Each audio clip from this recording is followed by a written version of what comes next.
Good day po muli sa ating lahat at ating pong aralin o pag-aralan ang 1 cent o tinatawag na 1 penny.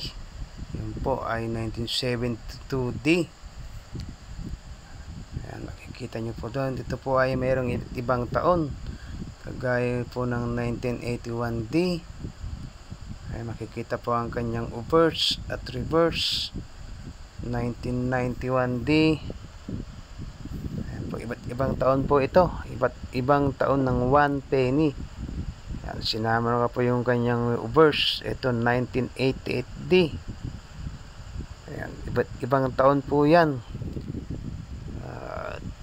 Pag-aralan po natin kung anong mga iba't ibang taon o baka may error kagaya nito 1996D. Yan kay Lincoln penny, tawag po dyan, 1 cent or 1 penny. Ayan, reverse at reverse. Ito naman po ay 1973. Ayan, medyo matanda na to. 1973. Tayo po ay may nakakatuwa pong mag-click at nakakalibang. Ito po ay 1990. 1990. Sabi po ng mga batikang kolektor, wag daw po tayong maglilinis ng ating mga coins.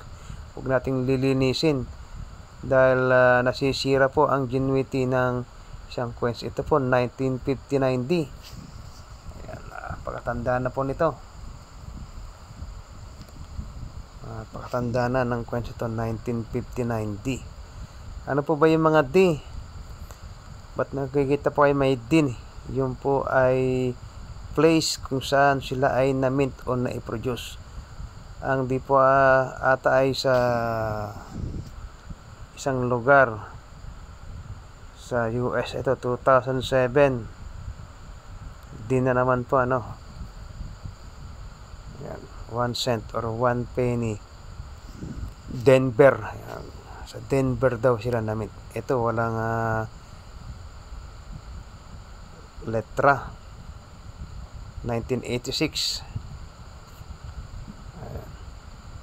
1986, 1 penny.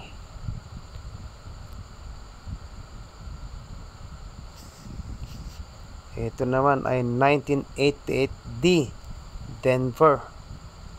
Ayan.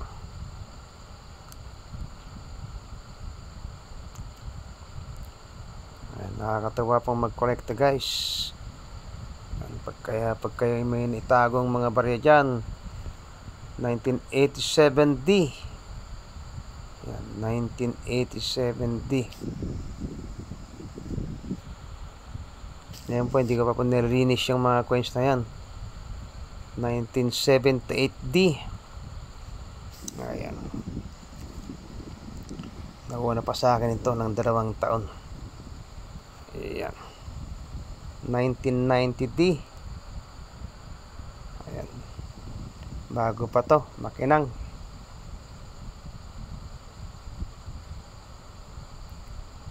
1989D. Maraming minting sa Denver. Thank you for watching. God bless po. Thank you. Pagkasuporta po ang aking profile. At ingat kayo palagi.